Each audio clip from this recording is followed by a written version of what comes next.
Hey, how's everyone doing today? Adam here, checking in with some of my Black Friday record store day pickups for 2024. I thought it was a decent list. I didn't think it was like mind-blowing, anything that I felt like crazy about, but there were definitely some on there that I was really excited about. So I was not out there waiting in line early. I actually had my knee replaced only a few weeks ago, so I'm on the mend. And I made my way over later in the day to my local Inclusion Records in Norwell, Massachusetts, which is a fantastic record store. If you're ever in Massachusetts, Inclusion is just a great spot. Yeah, so I'm just going to go through, show you guys what I picked up.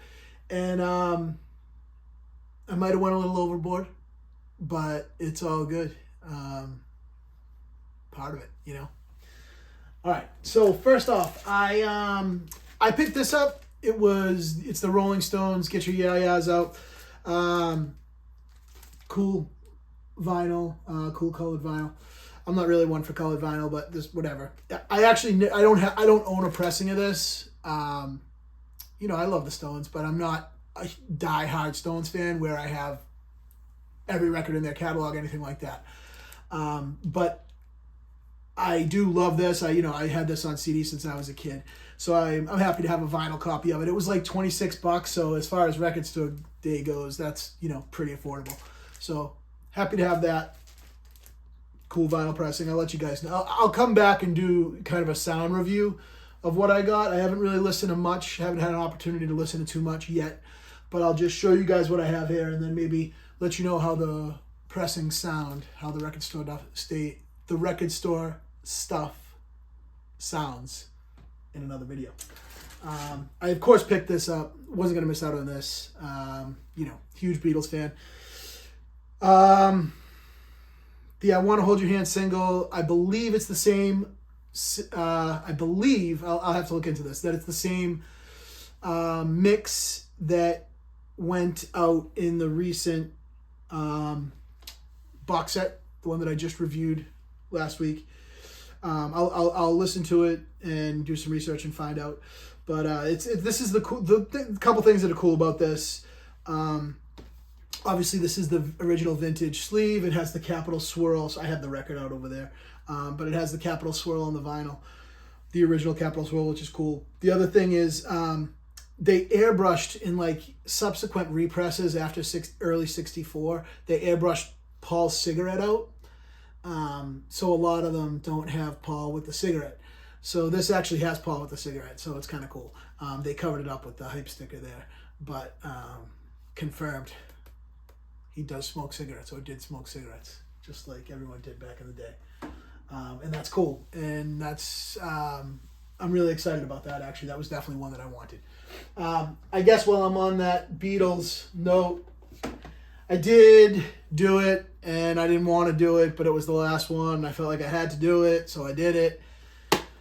The Beatles 3-inch All My Loving carrying case with the 3-inch single. I did get the other ones. These are something that are even a little too kitsch, even for me. They started this earlier this year. They released on Record Store Day, actually. They released the 3-inch record player, Beatles Special Edition one, with a few other singles mixed in they can still get. And I got that, and it's, even for me, this is a little too Beatles kitsch. So I might sell it eventually. It is cool. But it's like, even for me, it's a little kitsch. But I really want it because I'm a sucker for everything Beatles. So I just don't know. I'm so on my fence. Tell me, what do you think I should do? Should I hang on to it? Should I sell it? I don't know. It is what it is. But it is cool. I like that they're doing they're really digging their heels in onto the Beatles 64 thing, and for the US arrival. They really clearly made that decision early on this year. That was what they were going to do. I have very mixed emotions about that. I'll leave it at that. But what I will say is that watch my other video on the Beatles mono US albums. Was very pleasantly surprised.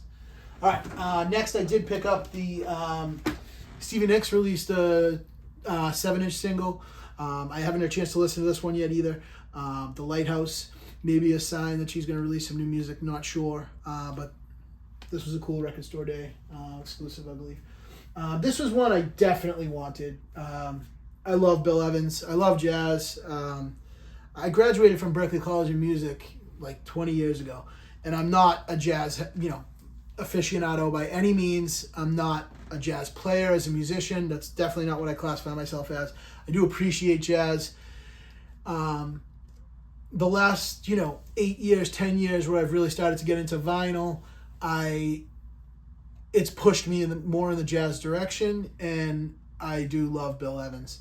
And RSD has had consistently good Bill Evans releases.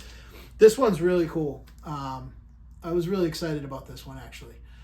So this is, there's a channel, I forget his name. I want to say it's Andrew Belisario or something Belisario. He's really good. I like his YouTube channel a lot. He does record spins and reviews, and he gave this one a spin. He spins them live. That's like his thing. What he does, and he reviews them as he hears them. You hear it with him for the first time. It's pretty cool, and he described it as like fiery playing, and so I was listening to it, on his review, and that's exactly how I heard it too. It is fiery, like. Sometimes you think of Bill Evans, his playing is so beautiful and fluid, and it's just so connected. This has some fire to it, so it still has all those awesome things, but from what I heard, and I have not heard all of it, this definitely has some envelope pushing as far as energy goes. It's nowhere near, free jazz or anything like that, but it's like, it's fiery, and it shows some energy. And I'm really excited to listen to this one all the way through. And it's I have heard that it sounds fantastic. I believe it's from Analog Tapes. So yeah, this is definitely one I'm excited about. Really cool gatefold here. Check that out. You can see him on the Steinway. Not sure if you can see that. Pretty cool. Double LP. This one was expensive. This was like, I want to say it was like $50 or $45 or something like that. But I am glad to have that one. This is one I was very excited for. I love the blues. I love B.B. King. And I've heard nothing but awesome things about this recording, that it sounds great. This is 2 LPs. Just going to take these out so I can show you the gatefold. B.B. King in France. Really awesome gatefold. Like, check this out. I don't know if you can see that picture. Hopefully you're not getting too much glare. But awesome picture. Awesome gatefold. 2 LPs. Lots of awesome music on this. This one's numbered. Yeah, I love the blues. I love B.B. King. He's one of my favorites. And he's one of my go-to inspirations for authentic blues. So I was really excited to get that, and I can't wait to give that one a listen. This is another one very excited to have. Dickie Betts. I missed the Allman Brothers one, issue on RSD. That was one that I probably would have gotten. My budget was blown anyway, so I probably should have just gotten it, but it wasn't there. They didn't have it, so they sold out of it. But this looks awesome. This is Dickie Betts in Great Southern, Southern Jam, New York, 1978. It's with he's playing with Dangerous Dan Toller, and just a fantastic lineup of musicians. Liner notes by Alan Paul, who's the preeminent authority Allman Brothers stuff. I know there's a few out there, but he's one of them. Alan Paul's great. And red, white, and blue vinyl. You can see that. Got the red there. So triple LP here. This was like $50, but it's a triple LP, so I still think that was pretty reasonable. And I love Dickie Betts. I love the Allman Brothers. They're probably, I would say, my favorite American band, right up there anyway. And Dickie Betts, we lost him this year. He is a very huge inspiration on myself as a musician, and I think he's so unique with how he plays, and I'm really excited to listen to this record. This is my first live Dickie Betts vinyl, so I'm really excited to hear how this sounds. I'm really hoping it sounds good. It looks like a pretty nice release. It's a trifold. Looks like a really good release. All right, this next one I was very excited about. And I don't know if everyone who was sort of into jazz kind of doesn't think of, sometimes this is Herbie Hancock Possibilities. Sometimes with compilation albums, which this is, people give it, people throw shade at it and they say, oh, I don't know, for whatever reason, it's like niche or whatever. This is fantastic. I've heard it on CD, but I've also saw the documentary, years ago. You can still rent it, stream it, whatever. And it's fantastic. I love Herbie Hancock. Again, one of my favorite musicians of all time. He's just incredible. And if you watch the documentary of this, you see what he wanted to do was get these people. So this was from 2006. He has like John Mayer on here, Christina Aguilera, Annie Lennox, Santana, Trey Anastasio, and he gets these people in to do these.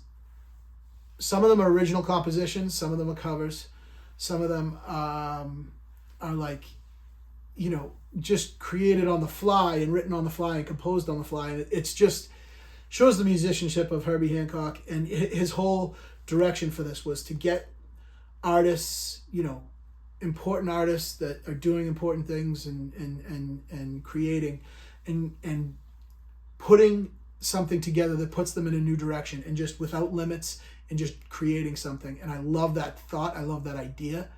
And it comes through in this. And Herbie Hancock, I think, brought a lot of wonderful stuff out of these musicians who were in these sessions with him, because Herbie's obviously, the pinnacle of musicianship, and anyone else who came in is just, you can do nothing but learn from someone like that. So it's a really fantastic, I was excited to get this. This is, again, triple LP, sorry. Trifold. See Herbie. He's still touring. I think he's he's in Australia right now. So go get him, Herbie. And I think that's it for my record store day purchases. Definitely went over my budget, but it's all good. There are things that I really wanted to get. Oh, the other thing I did get was Sahib's, I'm probably saying that wrong. I'm truly apologize for not saying that correctly. Jazz Party. I did stream it. It's fantastic. And it's a pretty rare one. So I got that one online. I paid like $75 for it. I paid up for it, but it's one that looks, like it's going to be a pretty special release, and originals of it go for like, I don't know, like $1,000 or something ridiculous. So I did want to have that one. It's really awesome jazz that I'm excited to have. So please let me know what you got, what you think of what I got. And I'm excited to listen to the stuff and let you know how it sounds. Hopefully it sounds good. But it was nice to support Inclusion Records and give them some business. All right. Hope you guys have a great day and had a great Thanksgiving week. And we'll see you again soon. Peace.